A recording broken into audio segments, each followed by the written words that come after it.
notre société, ne pas savoir lire et écrire est un handicap majeur. Non seulement parce que vous n'aurez pas accès à toute une série de professions, d'emplois, et donc économiquement, vous aurez des difficultés à vous en sortir, parce qu'inévitablement votre choix sera limité, mais aussi parce que vous ne pourrez pas lire toute une série de documents administratifs et juridiques qui déterminent votre vie quotidienne. Imaginez que vous ne puissiez pas lire des documents lorsque vous vous rendez dans une commune, que vous ne puissiez pas, ce n'est pas encore le cas, mais ça viendra hélas un jour pour vous, lorsque vous devrez remplir votre déclaration d'impôt. Vous imaginez le nombre de situations où vous aurez des difficultés pour vous en tirer. En outre, ne pas savoir lire et ne pas savoir écrire est, sur le plan social, un élément qui vous réduit, je dirais, à être, entre guillemets, un sous-citoyen, mais aussi un sous-homme ou une sous-femme. Je suis désolé d'utiliser ces termes-là, mais en termes de prestige, l'écriture a, depuis qu'elle a été inventée, a un rôle important.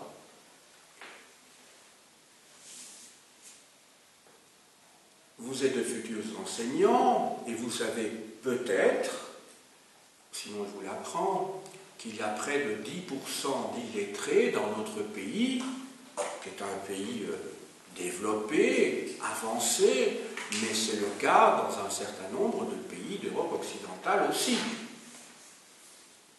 Maintenant, quant à savoir le nombre de gens qui lisent tout en connaissant l'écriture, on serait encore plus surpris. Il suffit de voir le nombre de gens qui ne lisent qu'un seul livre par an dans le meilleur des cas, ou dont la lecture se limite à des magazines où vous avez essentiellement des images et quelques slogans. Eh bien là, déjà, on se rend compte que l'information écrite passe difficilement.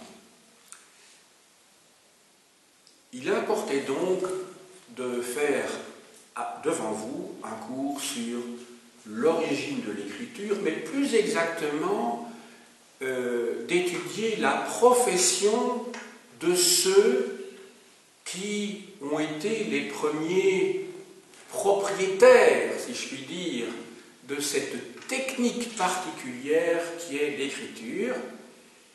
Et cette technique est tellement importante qu'elle marque la césure entre la préhistoire et l'histoire, puisque l'histoire, c'est l'étude des sociétés du passé à partir du moment où on a des traces écrites. D'où vient le terme scribe lui-même? Il vient d'un mot latin qui est scribere, qui veut dire écrire. Dans la leçon que je vais vous donner aujourd'hui, je compte envisager les différents aspects de cette profession de scribe, en commençant tout d'abord par leur formation, et dans le cadre de leur formation, j'étudierai bien sûr d'abord le cursus scolaire, avant d'aborder l'objet même des études des scribes, c'est-à-dire l'étude de la langue et l'étude de l'écriture. Ça paraît tout à fait logique. Dans un deuxième temps, je vais aborder leurs moyens de production, c'est-à-dire, nous allons voir ensemble quels sont les supports qu'ils utilisent pour écrire, et aussi, bien sûr, les instruments dont ils se servent pour écrire. Dans un troisième temps, et c'est peut-être l'essentiel, il s'agira de voir quelles sont les activités qu'ils exercent. On va voir que ces activités sont multiples. Ce sont non seulement des gens qui écrivent, autrement dit des écrivains au sens littéral, ce sont aussi des gens qui lisent et qui ont une fonction particulière, parce que l'écriture a une fonction religieuse. Et enfin, ce sont des bibliothécaires et des archivistes. Autrement dit, ils conservent ce qui a été écrit à des fins diverses. Et enfin, quatrième point que j'aborderai, c'est celui de leur place dans la société.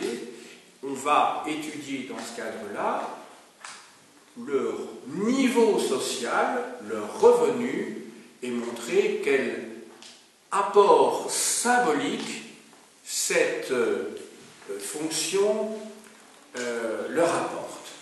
Quand il y a des feuilles à enlever ou arracher, faites-le quand même rapidement, parce que je trouve que c'est un petit côté, je dirais, un peu sadique pour le professeur qui est de l'autre côté, de se dire, mais quand va-t-il ou va-t-elle finir d'arracher sa feuille, donc vous l'enlevez, franchement, c'est pas ça qui va me perturber, enfin je ne crois pas que ça va perturber vraiment le son. Ça va? Vous savez, c'est un petit peu comme quand vous avez un robinet qui, vous ne pouvez pas bien fermer la nuit, et vous entendez les gouttes qui tombent les unes après les autres, et vous ne parvenez pas à vous endormir parce que vous attendez le moment où la goutte suivante va tomber.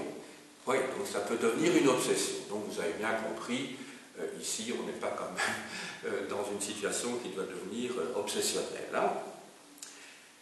Je commence donc par le premier point que je voulais aborder avec vous, autrement dit, la formation des scribes. Un scribe doit suivre une formation qui est assez longue. Elle se fait en 3 étapes. Première étape, qui correspond en gros à l'école primaire, en tout cas à l'âge qu'ont les élèves à notre époque à l'école primaire, où l'on apprend, sous la direction d'un maître, ce que c'est que d'écrire et de lire avec des hiéroglyphes. Autrement dit, les enfants doivent savoir dessiner, parce que vous savez peut-être que les hiéroglyphes, ce sont des petits dessins. Et voir également ensuite qu'il y a d'autres écritures qui viennent, mais qui ne sont pas apprises, je dirais, dans un premier temps. Alors, comment se fait cet enseignement dans ces écoles? Ce sont des écoles, véritablement, qui peuvent être associées à des temples. C'est un petit peu l'équivalent des écoles, je dirais, abbatiales ou cathédrales au Moyen-Âge. Eh bien, l'enseignement se fait sous la forme d'une pure répétition de ce que le maître vous apprend. Autrement dit, on forme, je dirais, des perroquets donc, qui répètent à longueur de journée, au mot près, ce que le maître leur a expliqué. Ça ne se fait pas, la pédagogie à cette époque-là, c'est une pédagogie, si l'on peut parler de pédagogie, tout à fait rudimentaire. Autrement dit, quand vous ne parvenez pas à répéter ce que le maître vous apprend, écriture et lecture, vous recevez des coups de bâton. Donc on est loin de la pédagogie nouvelle telle qu'on vous l'apprend ici dans cet institut pédagogique, hein, par le biais principalement de mes collègues psychopédagogues. Bon, ben, l'élève au centre du savoir est censé construire lui-même son savoir. Donc ce n'est pas du tout cette pédagogie-là qui prévaut. Alors, une fois que l'on sort de l'école primaire, enfin je dis l'école primaire pour essayer de simplifier, pour que vous voyez à quelle tranche d'âge s'adressent ces maîtres, à l'adolescence, deuxième étape, on va apprendre les formules les plus fréquentes dans une administration, dans un bureau, autrement dit. Et enfin, dans un troisième temps, On fait un stage, un petit peu comme vous-même lorsque vous allez enseigner dans des écoles d'enseignement secondaire. Vous devez évidemment apprendre votre métier devant des élèves, parce que les cours que nous vous donnons ici, que nous vous prodiguons ici, dans cet établissement, sont des cours théoriques, même si on essaie de vous mettre en situation. À la fin de ce stage, il y a un examen que l'on doit réussir pour pouvoir exercer la profession.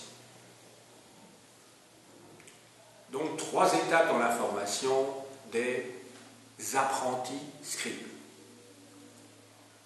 Maintenant, quel est l'objet de leur étude? Ça me paraît cohérent de poursuivre avec ceci. Il y a d'une part la langue et il y a ensuite l'écriture. Alors, la langue égyptienne est une langue qui appartient à un groupe qui est le groupe chamito-sémitique. Chamito, ça s'écrit C-H-A-M-I-T-O sémitique, S-E, accent aigu, M-I-T-I-Q,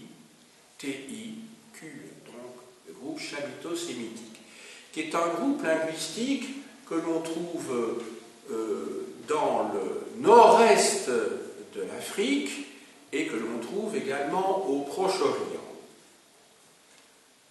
Parmi les caractéristiques de ce groupe, il y en a une que l'on doit mettre en évidence, c'est la prépondérance des consonnes, car les voyelles sont pratiquement inexistantes. Enfin, elles existent, mais en tout cas, elles n'ont pas un support au niveau de l'écriture. Maintenant, quelles sont les caractéristiques, non plus de ces langues chamito-sémitiques, mais plus précisément de l'égyptien? On va commencer par le vocabulaire. Le vocabulaire égyptien est un vocabulaire qui est assez riche pour tout ce qui concerne les termes concrets, pour tout ce qui est concret. En revanche, l'égyptien est pauvre pour exprimer les idées, ce qui est abstrait.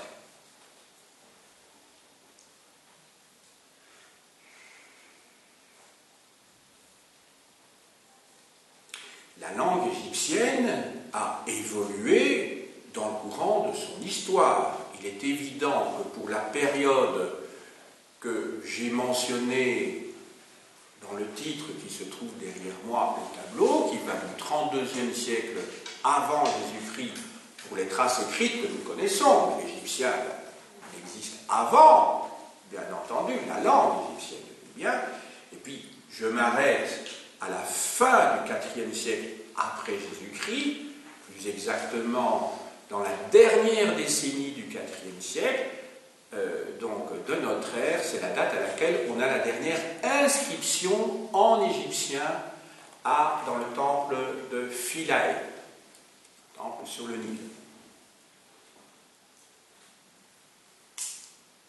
Il y a eu 3 phases dans la langue égyptienne. Une première phase qui est l'ancien égyptien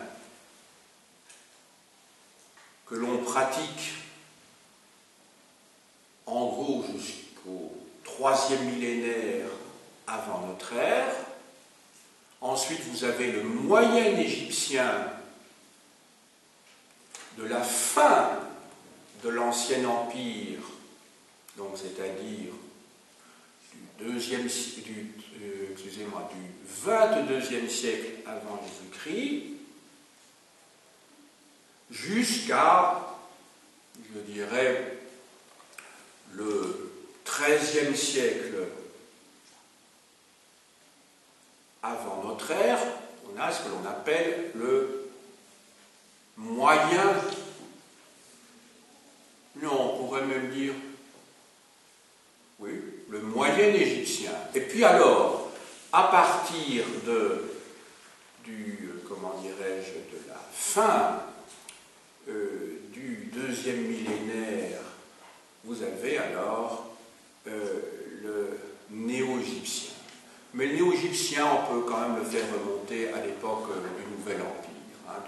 deuxième moitié du deuxième millénaire avant Jésus-Christ. Voilà. Alors, maintenant, en ce qui concerne la grammaire, l'Égyptien ancien distingue le masculin du féminin. Autrement dit, vous avez une désinence différente qui permet de distinguer ces deux genres, le masculin et le féminin. Vous avez également une marque différente pour distinguer le singulier du pluriel, mais aussi le pluriel du duel. Alors vous allez me dire, mais qu'est-ce que c'est que le duel? Vous savez qu'en grammaire, on distingue le genre et le nombre. Le genre, ça peut être masculin, féminin, neutre, et le nombre, dans notre langue, c'est le singulier et le pluriel. Mais dans un certain nombre de langues, il existe également une forme particulière qui permet de distinguer, lorsqu'il y a un individu, plusieurs individus, mais entre les deux, lorsqu'il y a deux individus, voire trois individus. Donc vous avez alors quatre noms. Vous avez le singulier, le duel, le triel et le pluriel. Par exemple, en grec, vous avez le singulier, le duel et le pluriel. Ça peut paraître étonnant pour nous, mais donc on ne marque pas de la même manière un mot lorsqu'il y a deux personnes, deux individus, ou lorsqu'il y en a plus de deux. Ça va? Donc ça complique un petit peu les choses, évidemment. Enfin, ça les complique à nos yeux. Et en égyptien, il y a donc le singulier, le duel et le pluriel. Donc trois nombres. En ce qui concerne les temps, maintenant, les temps, il a fallu justement du temps à la langue égyptienne pour distinguer ce temps. Autrement dit, la durée. Il a fallu du temps. Ça a pris un certain temps. Ici, ce n'est pas un sketch de Raymond DeVos ou d'un chansonnier quand je vous répète le mot temps à plusieurs reprises.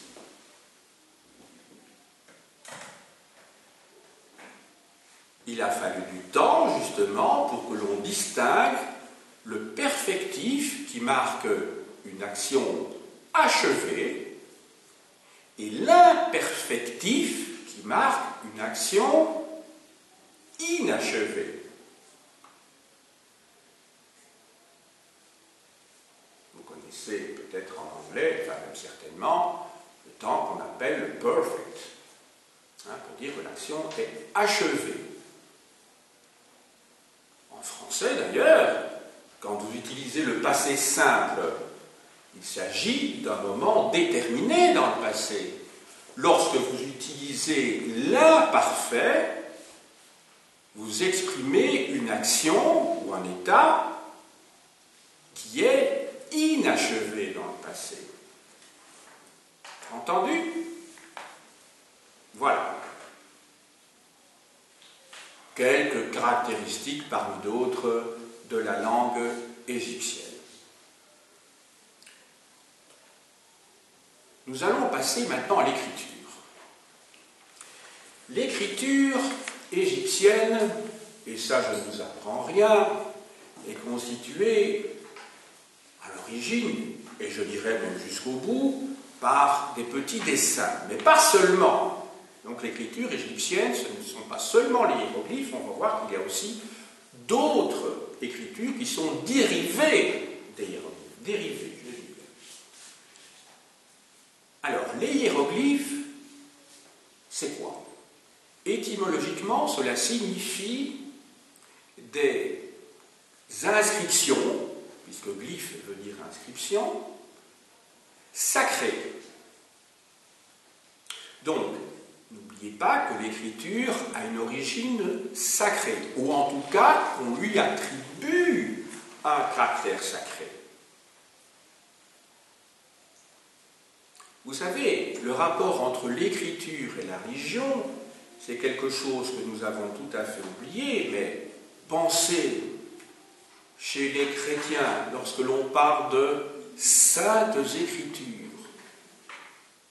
quand dit les Écritures tout court, on n'a même pas besoin de mettre sainte, on pense justement au texte biblique. Le mot Bible lui-même est un pluriel neutre qui vient du grec ton biblion, ça veut dire le livre en grec, et au pluriel ta biblia. Donc quand vous dites la Bible, en fait, vous utilisez, sans le savoir peut-être, un pluriel neutre. Donc la Bible, ça veut dire les livres. Donc vous voyez que la religion est étroitement liée à l'écriture et à la lecture. Donc, je reviens aux hiéroglyphes. Les hiéroglyphes, ils sont utilisés à partir du 32e siècle avant notre ère. Donc, pour donner une date ronde, aux environs de 3200 avant Jésus-Christ. Et je vous ai dit qu'on les utilise jusque dans les années 390, donc du 4e siècle de notre ère, donc jusqu'à la dernière décennie du 4e siècle de notre ère. C'est en tout cas la dernière inscription que l'on possède.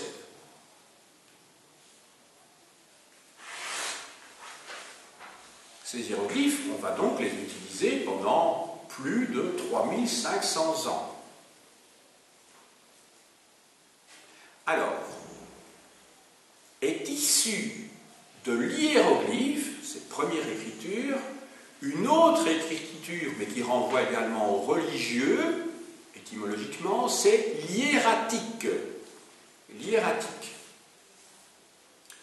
Il s'agit d'une écriture cursive que l'on utilise à partir de la 3e dynastie, c'est-à-dire dès la première moitié du 3e millénaire avant notre ère. Donc la première moitié du 3e millénaire avant notre ère. Et puis, il y a une 3e écriture qui est également dérivée de l'hiératique et qui permet d'écrire rapidement, parce que l'hiéroglyphe, ça s'écrit lentement, puisque ce sont tous des petits dessins. Tandis que le hiératique, c'est une écriture cursive, donc qui court, littéralement. Donc on peut écrire d'affilée, il y a des ligatures, les mots sont liés les uns, les lettres sont liées les unes aux autres, par des traits, si vous voulez. Et le démotique, lui, il apparaît au début du premier millénaire avant notre ère, autrement dit, c'est une écriture que l'on utilise pour ce qu'on appelle les basses époques. Les basses époques. Donc, il faut distinguer ici, d'une part, l'histoire de la langue. Je vous ai parlé de l'ancien égyptien, du moyen égyptien et puis du néo-égyptien. Ici, je viens de vous parler de 3 types d'écriture qui se succèdent et qui se chevauchent, d'ailleurs parallèlement. D'une part les hiéroglyphes, ensuite 2 écritures dérivées qui sont d'abord le hiératique et enfin le démotique. Il n'y a pas d'exclusion des écritures précédentes. Elles s'ajoutent les unes aux autres, comme des strates, si vous voulez. Alors, les hiéroglyphes eux-mêmes,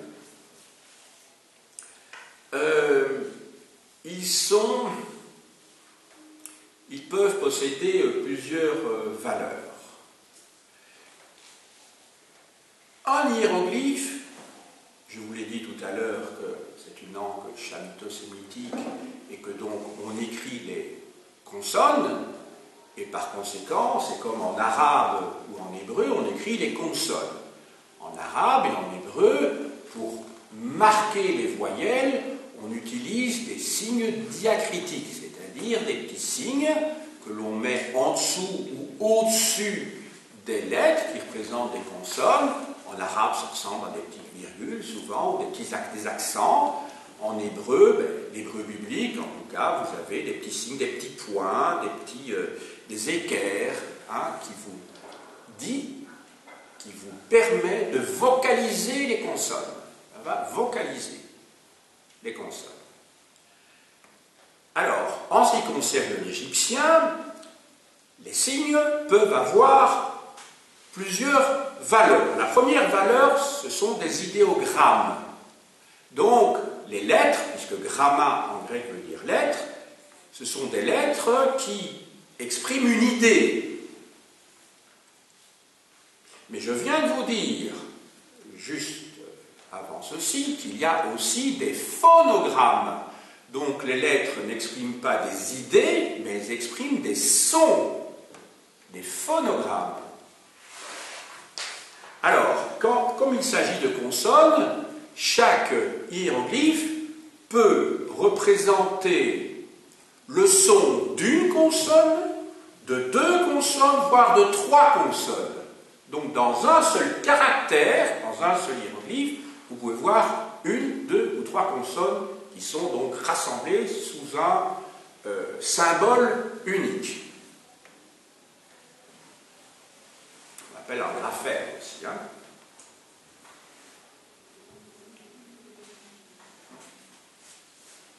Vous pouvez avoir en égyptien, dans une phrase égyptienne, des signes qui peuvent avoir tantôt une valeur idéogrammatique, tantôt une valeur phonogrammatique. Autrement dit, le même signe dans la même phrase peut être tantôt représenter une idée ou tantôt représenter un son. Donc on comprend les difficultés que Champollion a eues dans les années 1820 en France pour essayer de déchiffrer l'écriture. Vous imaginez, c'est comme un véritable rébus, puisque les mêmes signes peuvent tantôt désigner des idées, les mêmes signes, je dis bien, tantôt désigner des sons. C'est quand même pas évident. Pensez, par exemple, vous avez un cercle avec un point au milieu.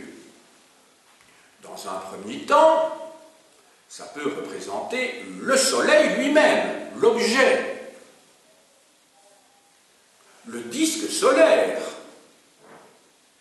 Et puis, ça peut représenter dans un deuxième temps le dieu qui est symbolisé par le disque solaire. Je pense à Ra ou Ré. Et puis, ça peut représenter aussi le son Ra ou Ré. C'est-à-dire que lorsque vous allez écrire en hiéroglyphe le mot Ramsès, pour écrire le mot Ramsès, vous aurez besoin du son Ra. Et donc, vous allez utiliser aussi le cercle avec le point.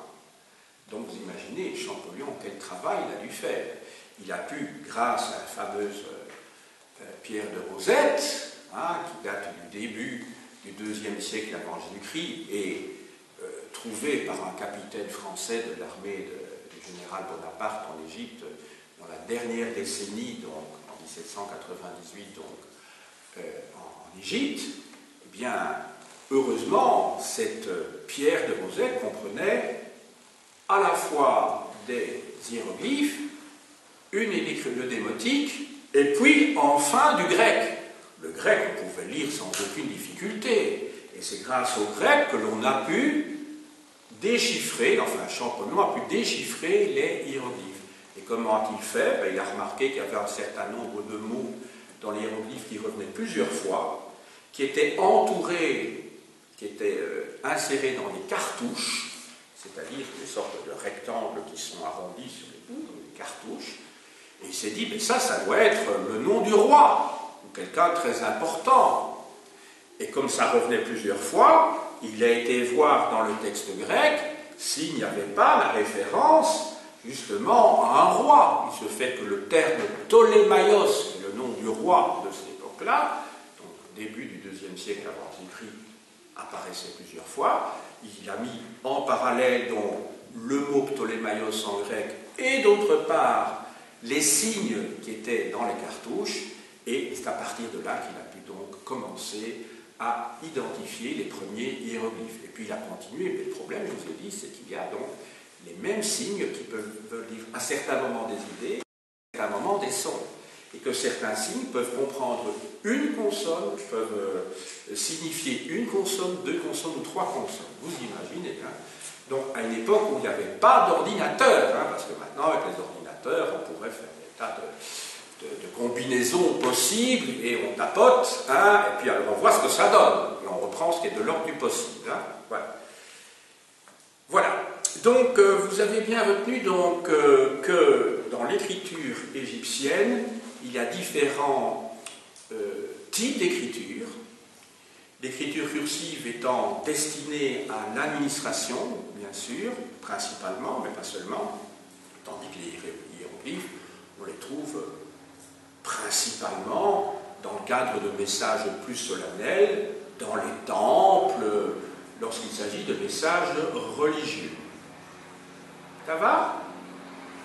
Alors, ceci étant dit, nous allons passer maintenant à un autre type d'écriture, mais qui n'apparaît qu'au IIIe siècle de notre ère.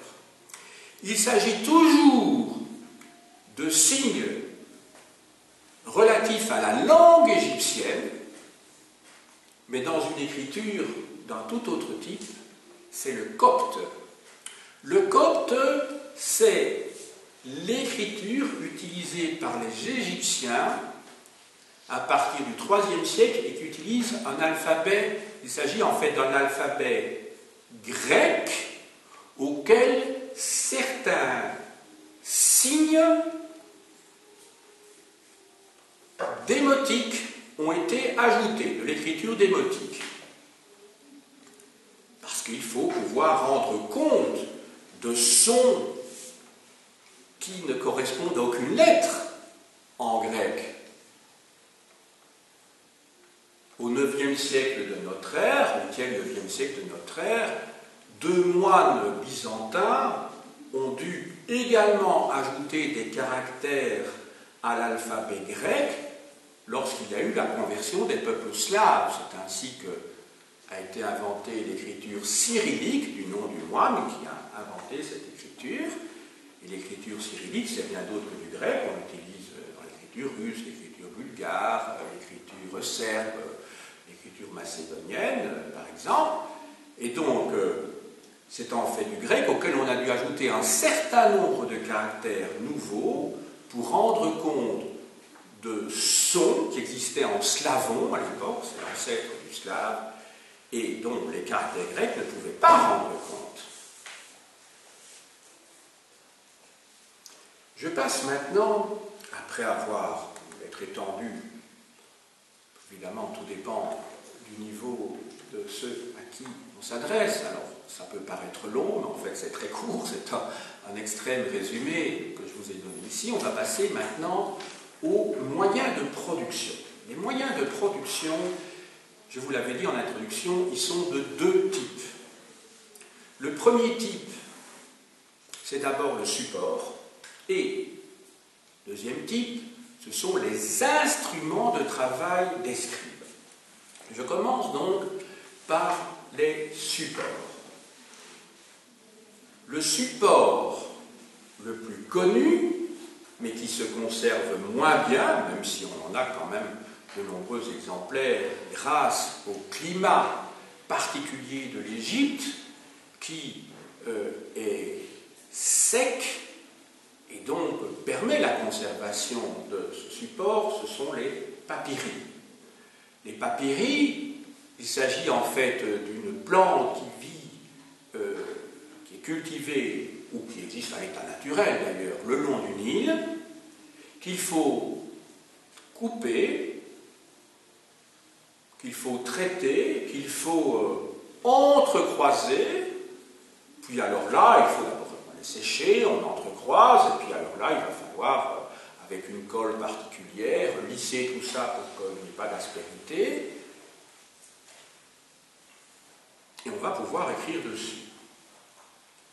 Mais à côté de ces papyri, alors là, ça se conserve plus facilement, enfin pour l'une des deux en tout cas, il y a le support en bois, parce que c'est vrai que pour le support en bois, c'est pas idéal, parce que c'est une matière organique, le papyrus d'ailleurs, hein. qui ne tient pas très longtemps, mais il y a surtout ce que l'on appelle les ostracas. Les ostracas, c'est quoi? Ce sont en fait des tessons, donc des morceaux, des éclats de peau qu'on n'utilise plus, qui ont été cassés. Ça peut être également des éclats de roche, le cas échéant, sur lesquels on écrit. Alors on écrit en général sur ces supports, non pas des messages importants, mais ce qui sert à communiquer pour le quotidien. Le mot ostraka, singulier ostrakon en grec, parce qu'il ne faut pas oublier que pendant plusieurs siècles, l'Égypte a été dominée par les Gréco-Macédoniens à partir de la fin du IVe siècle avant notre ère, et que d'ailleurs le grec va devenir la langue véhiculaire de nombreux Égyptiens, à côté d'Égyptiens pendant toute l'époque romaine d'ailleurs, hein. Donc après Jésus-Christ, et avant l'arrivée des Arabes. Le singulier donc, est donc ostrakon, et ostrakon en grec, ça signifie une coquille d'huître. Et effectivement, vous pouvez écrire d'ailleurs en gravant sur des coquilles d'huître, autrement dit, ce sont des coquillages. D'ailleurs, les ostracas étaient utilisés dans la démocratie athénienne pour expulser une fois par an un individu. Donc, les Athéniens avaient la possibilité, une fois par an, de voter à une majorité significative d'exclusion d'un citoyen qui menaçait la démocratie et qui risquait d'installer la tyrannie. Donc, il y a eu des personnages célèbres comme Aristide, comme Thémistocle et d'autres qui ont été ostracisés. Vous connaissez peut-être ce mot qu'on utilise toujours aujourd'hui. Quand on dit être ostracisé, ça veut dire être mis hors de la cité ou mis hors du groupe auquel on appartient. Donc cette pratique s'appelle l'ostracisme.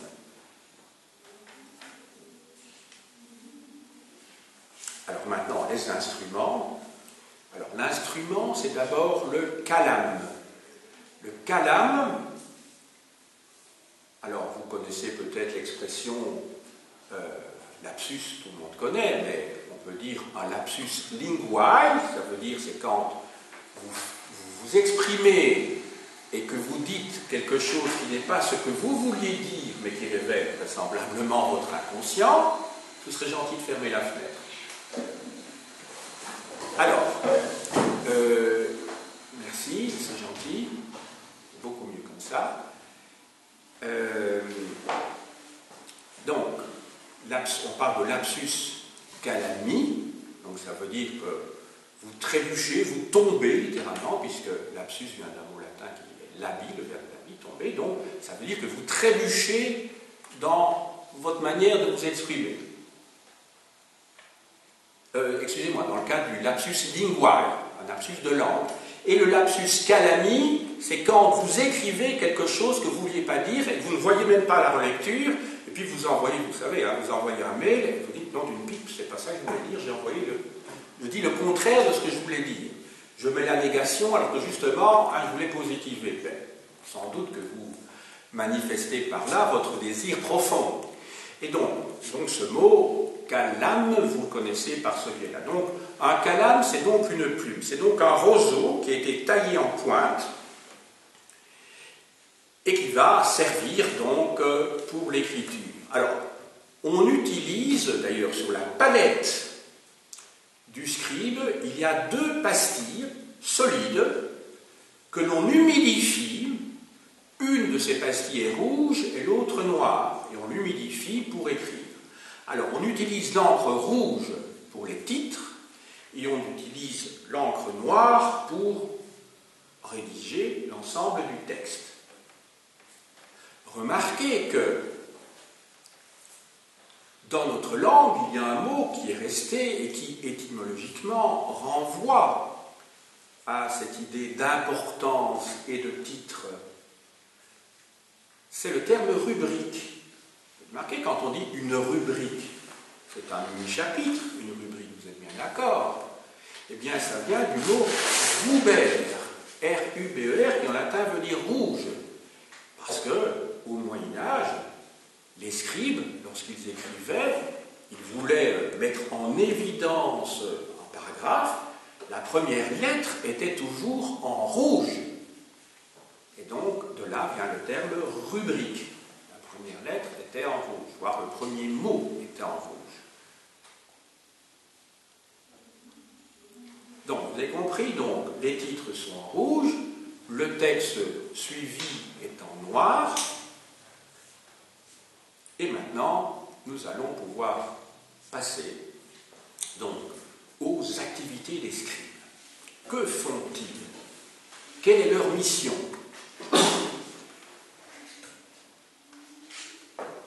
Alors, les scribes, tout d'abord, sont engagés par deux types d'employeurs.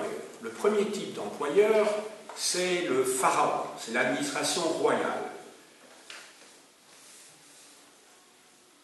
Vous avez la naissance avec l'État, parce que pour beaucoup d'entre nous, l'État paraît quelque chose d'évident, mais l'État, c'est une institution humaine qui a été créée, qui répondait à des besoins particuliers, quand l'État a été inventé à l'époque, à la fin du néolithique, justement. Justement, vers le 4e millénaire, 3e millénaire avant notre ère, en Égypte, chez les Mésopotamiens, l'État a une fonction de préservation de la communauté, mais préserve surtout les intérêts de la classe dominante. L'État est constitué d'un certain nombre de ministères, même si le terme paraît peut-être anachronique, mais il ne l'est pas vraiment. Un État cherche d'abord pour mission de défendre les membres de la communauté contre un ennemi extérieur, également contre un ennemi intérieur.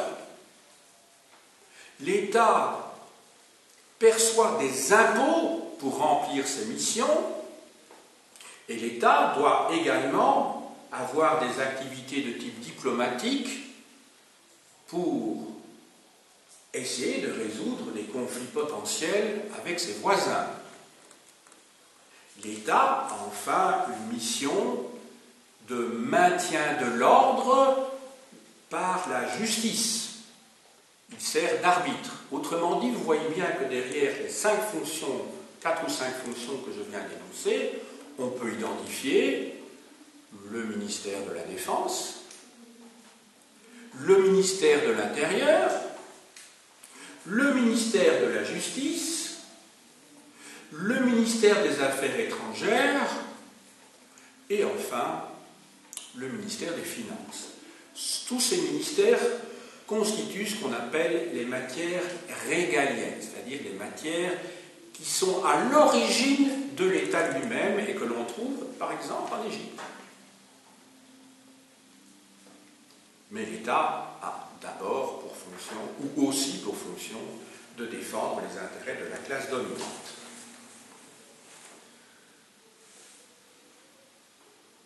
C'est-à-dire des gros propriétaires terriens.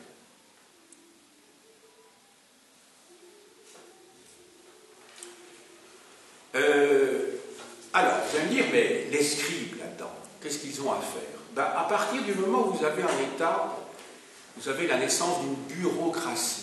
Le mot bureaucratie, vous voyez que je fais beaucoup d'étymologie avec vous, vous êtes en première année, hein, ça veut dire le pouvoir des bureaux, hein, puisque cratie vient d'un mot qui signifie pouvoir en grec. Donc c'est la naissance de la fonction publique, des fonctionnaires. Donc les scribes, ce sont les premiers fonctionnaires, si je puis dire. Ce sont les premiers fonctionnaires.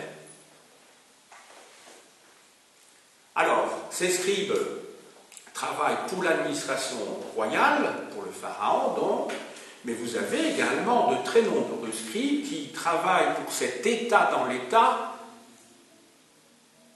qu'est le clergé et que sont les temples.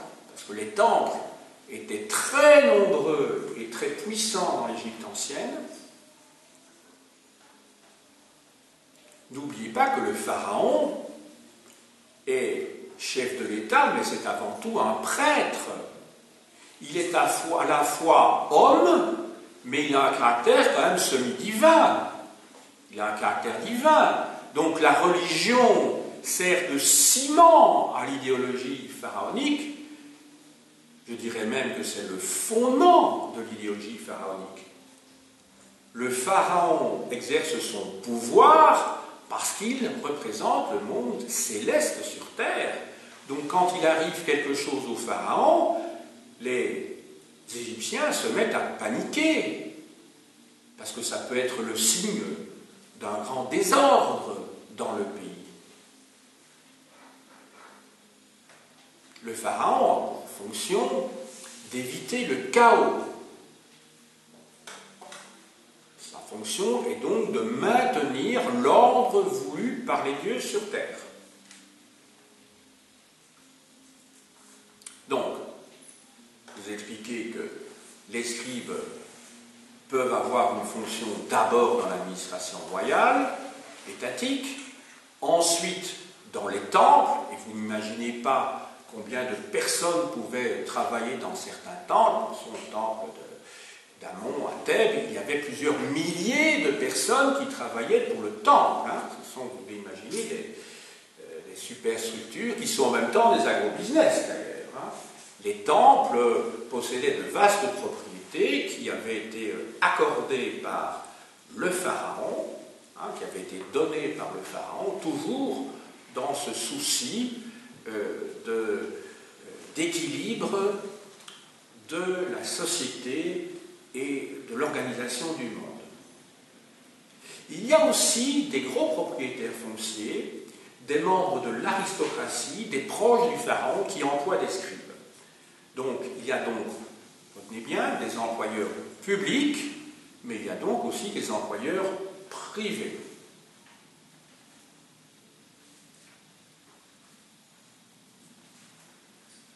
Donc, les scribes ont une fonction, je dirais,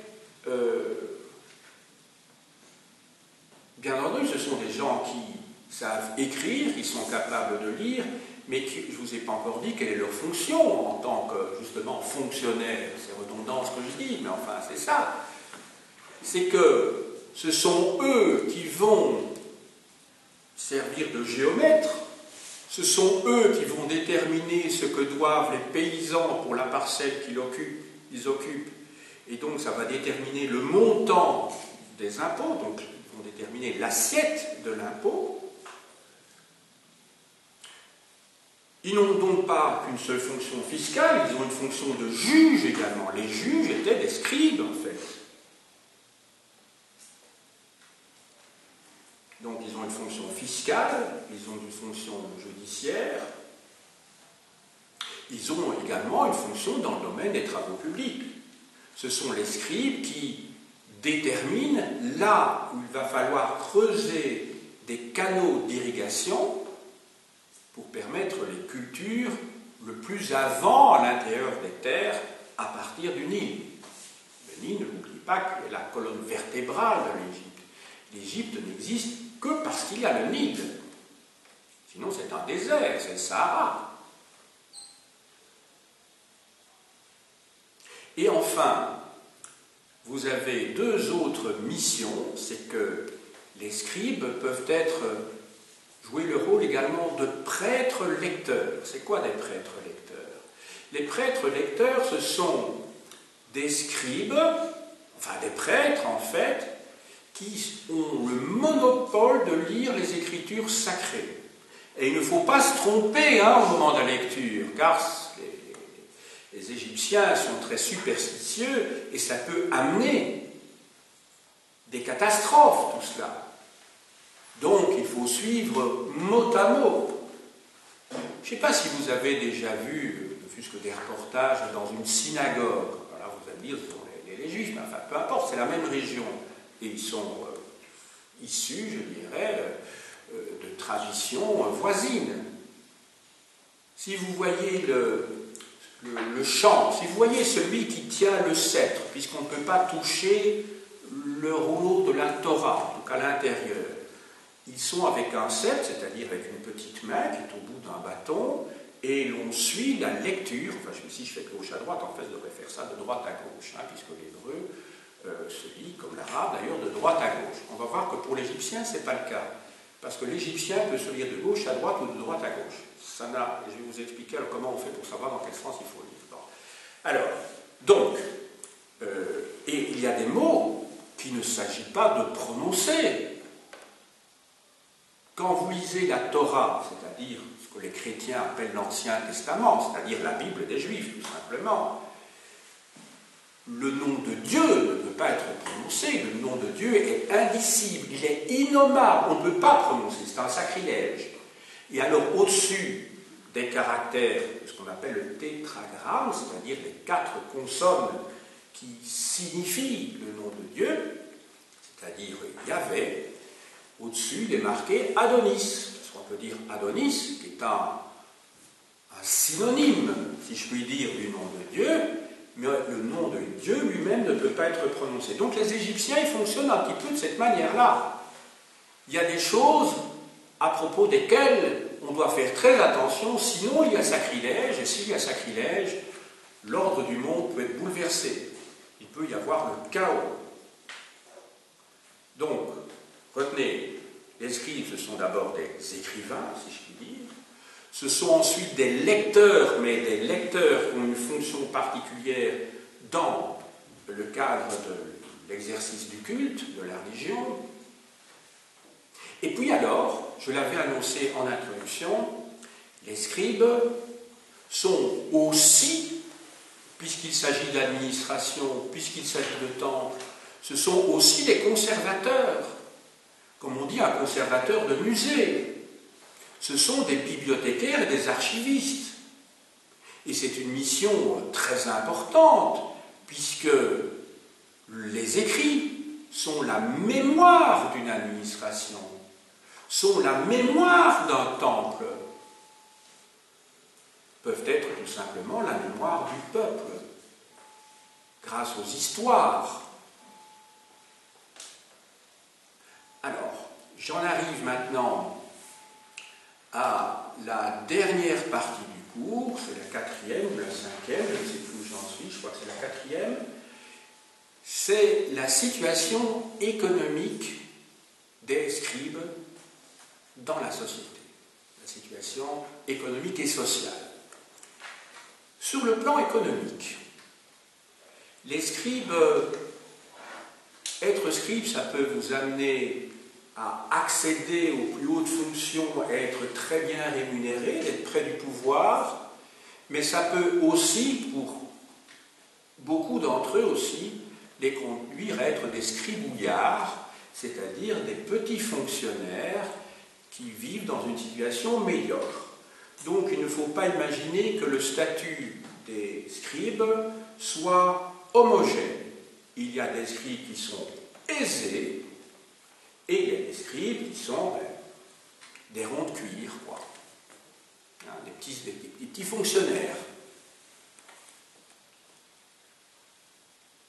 Être scribe dans une société constituée dans son immense majorité par des analphabètes, vous imaginez que 99% de la population, ce sont des analphabètes. Ils ne savent ni lire ni écrire.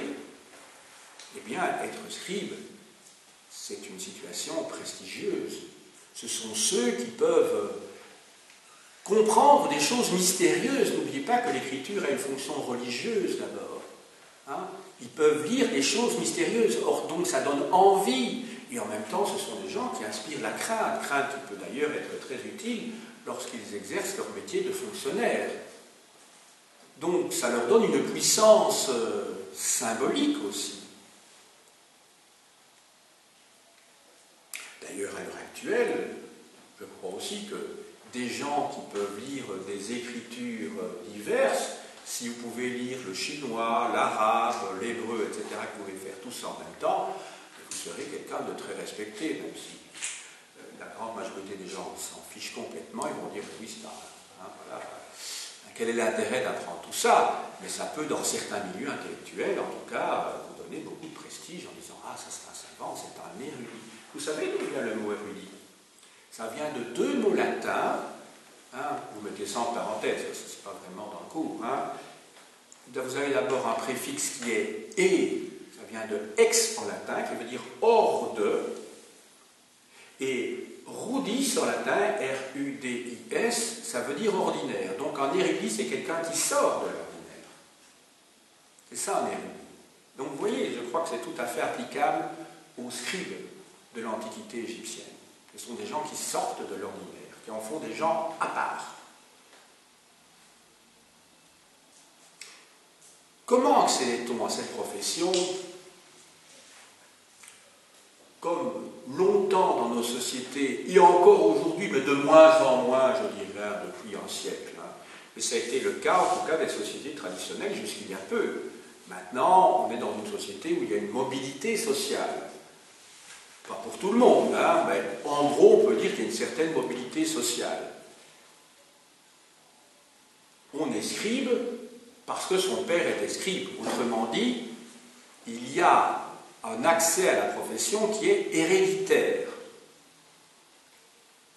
Mais vous savez encore qu'aujourd'hui, que la proportion d'enfants d'ouvriers à l'université ne correspond pas du tout à ce qu'ils sont dans la société. Vous avez peut-être 2 ou 3% d'enfants d'ouvriers à l'université, alors que les ouvriers représentent 35% de la population. Et inversement, pour ceux qui sont les enfants issus des classes aisées, ben là, ils sont évidemment surreprésentés, si je puis dire, par rapport à leur place dans la société. Inutile de vous dire que dans un système de propriété privée, chez nous, la fortune est héréditaire. Même si vous payez des taxes de succession au décès de vos parents ou de vos proches, ben la fortune est héréditaire. Donc inévitablement, vous êtes déterminé à exercer tel ou tel type de fonction. Hein. Si vous êtes le fils d'un industriel qui possède une usine, hein, vous n'êtes pas obligatoirement un excellent gestionnaire ou un manager tout à fait remarquable, ben, vous pouvez quand même hériter, quitte à désigner quelqu'un pour exercer le management, hein, avoir un administrateur délégué, mais le patron, voilà, ce sera quand même vous. Il y a intérêt à avoir quand même quelques notions, parce que sinon vous allez rapidement faire faillite ou tomber entre les mains d'un rapace quelconque. Hein. Mais en tout cas, ça facilite drôlement les choses. Donc vous voyez qu'à l'heure actuelle, c'est quelque chose que l'on trouve encore. Même chose, hein, par exemple en France, l'accès aux grandes écoles. Vous savez qu'en France, à côté des universités, il y a ce qu'on appelle les grands établissements, enfin les grandes écoles. Mais on remarque, enfin on a remarqué en tout cas longtemps, et c'est toujours le cas aujourd'hui, que si vous voulez rentrer à l'école normale supérieure, qui est une école prestigieuse hein, par rapport à l'université, et bien là, si vous voyez l'arbre généalogique de ceux qui présentent, ben, vous avez beaucoup d'enfants, de professeurs du secondaire et de petits-enfants d'instituteurs, le cas échéant. Donc il y a quand même une transmission à l'intérieur d'un groupe social donné. D'ailleurs, quelqu'un comme Pierre Bourdieu, que vous étudierez certainement en sciences sociales avec Madame Clermont, a mis en évidence, avec Jean-Claude Passeron, la reproduction des élites. Voilà. Je vais vous lire, justement, pour terminer, avant de vous montrer la bibliographie, un texte qui est édité, un texte très célèbre, que l'on utilise d'ailleurs dans l'enseignement secondaire. L'édition que j'utilise ici se trouve dans Textes sacrés et textes profanes de l'ancienne Égypte, des pharaons et des hommes, traduction et commentaire par Claire Lalouette, préface de Pierre Grimal. C'était publié chez Gallimard dans la collection de l'UNESCO Connaissance de l'Orient. Alors le texte que je vais vous lire maintenant, c'est un texte, donc un extrait de texte issu de la satire des métiers, un texte très célèbre. C'est un texte qui date vraisemblablement qui était écrit vraisemblablement vers 2100 avant Jésus-Christ, donc vous imaginez, il y a ça plus de 4000 ans, et il a été écrit par un scribe qui met en valeur son métier. En fait, il s'adresse à son fils, il explique à son fils comme quoi la profession de scribe est le plus beau métier du monde, mais par contraste, il dénigre, il caricature toutes les autres professions. Donc si vous utilisez ce texte dans l'enseignement secondaire, faites attention. Il faut toujours, lorsqu'on étudie un texte, connaître l'intention de l'auteur.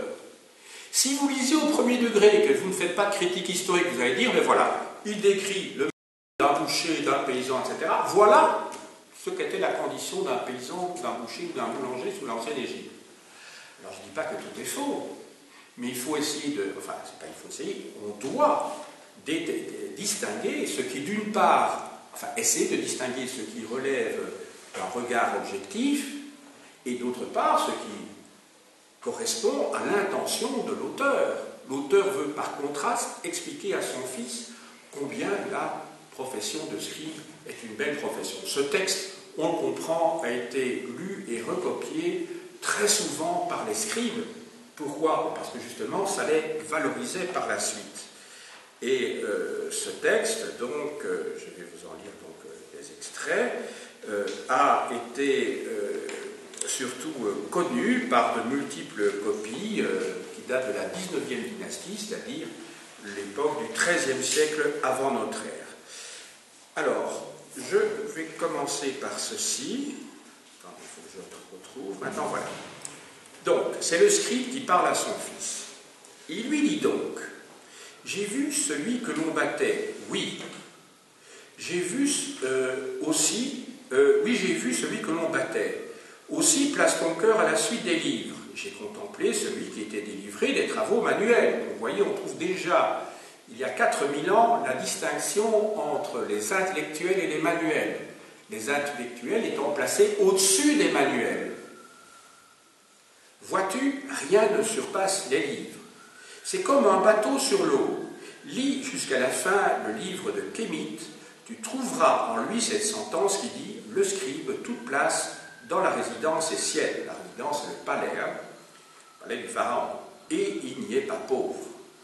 Celui qui exécute le désir d'un autre, il ne pourra sortir satisfait.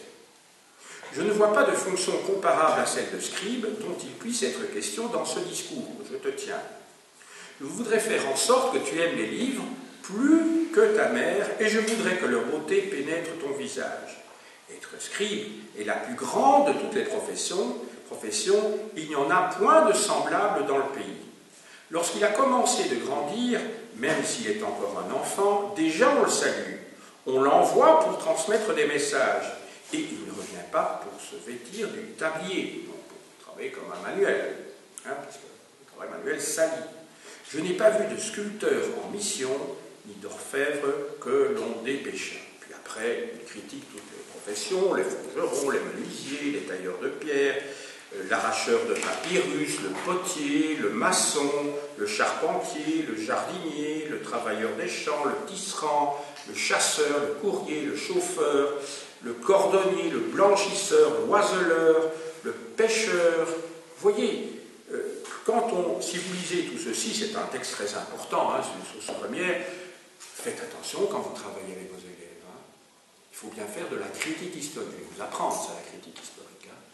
Mais si vous ne faites pas ça, vous prenez n'importe quel texte, vous dites c'est d'Égypte, voilà, ça va illustrer mon cours. Mais non, le rôle du professeur d'histoire, ce n'est pas d'illustrer, c'est d'essayer de comprendre. Et pour comprendre, il faut savoir dans quel contexte ça a été écrit. Il y a donc encore un passage. Le scribe est considéré comme un homme qui écoute. Et celui qui écoute devient un homme qui agit, c'est-à-dire un homme responsable. Tu te lèveras aux paroles de bienvenue, tu marcheras tranquillement, ton cœur ne lésinera pas. Tu seras en compagnie de chefs et tes amis seront des hommes de ta génération. Vois, je t'ai placé sur le chemin de Dieu. C'est la richesse du scribe que son coude, dès le jour où il a été mis au monde. Lorsqu'il arrive dans la salle d'audience du tribunal, les hommes agissent pour lui. Vois, aucun scribe ne manque de nourriture, ni de biens appartenant au palais royal, vie, santé, force. Ce sont des mots que l'on utilisait systématiquement à côté du nom du pharaon. On dit, si vous écoutez les versets du Coran tout le temps, on finit par Dieu miséricordieux. Et quand vous parlez avec certains musulmans, ils vous sortent des phrases systématiquement, ils parlent et puis disent à un moment donné, Dieu miséricordieux, enfin bon.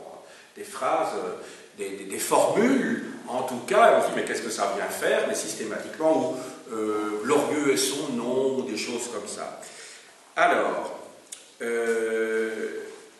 la place assignée au scribe, le maire en tête du tribunal. Adore Dieu pour ton père et ta mère qui t'ont mis sur le chemin de la vie. Voilà ce que j'expose devant toi et les enfants de tes enfants. Donc on voit bien qu'il y a cette volonté de transmettre à l'intérieur d'une famille ce métier, parce qu'il est vécu comme prestigieux. Il fait aussi de la pub auprès de son fils en disant « Allez, hein, tu travailles bien, mets-y à fond. » Voilà, c'est des choses qu'on a envie de... Voilà, on a envie que son fils aille dans le même sens que soi. Alors maintenant, 3 ou 4 références. L'homme égyptien, sous la direction de Sergio Donadoni, dans la collection L'univers historique, Le Seuil. Alors si je vous montre cet ouvrage, c'est que je me suis servi, alors il y a un excellent chapitre consacré, rédigé par Alessandro Roccati, qui couvre, alors là, 30 pages, près de 30 pages consacrées aux scribes. Donc 30 pages sur les scribes. Alors il y a des chapitres dans ce livre sur les paysans, sur les artisans, sur les fonctionnaires, les prêtres, les soldats, les esclaves. Il y a chaque fois donc un chapitre consacré à toutes ces professions. Chaque fois 20 pages ou 30 pages. Ça vaut vraiment la peine quand on prépare un cours. Alors, la descente des Écritures du cuneiforme à l'alphabet aux éditions du Seuil. Voilà, vous avez toutes les Écritures.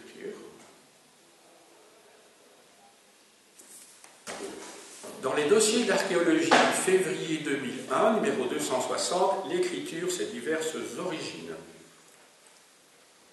Là, vous avez une tablette cunéiforme cette fois.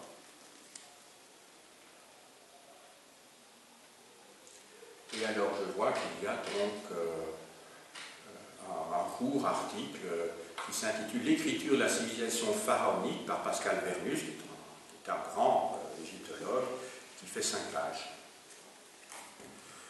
Alors, ceci c'est édité par, j'essaie de trouver l'éditeur, je ne le trouve pas. Oui, Pocket. Donc, si vous voulez y avoir accès, c'est www.pocket.fr. Décrypter et dessiner les hiéroglyphes. Donc, ça, c'est utile quand on est professeur de secondaire. Alors, je vous le montre à l'intérieur. On vous explique l'alphabet, on vous explique, c'est chaque fois avec des petits dessins, donc la signification des mots. Vous voyez, un peu d'entraînement, ben voilà, pour apprendre à traduire de l'égyptien ancien. Ça peut être très amusant d'ailleurs. Hein. Et enfin, alors là c'est publié par le Louvre, voilà, hiéroglyphes, mode d'emploi.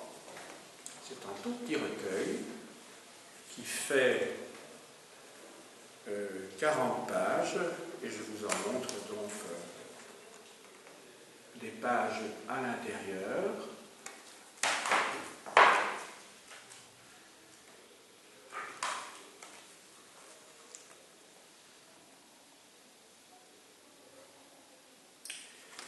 J'ai dit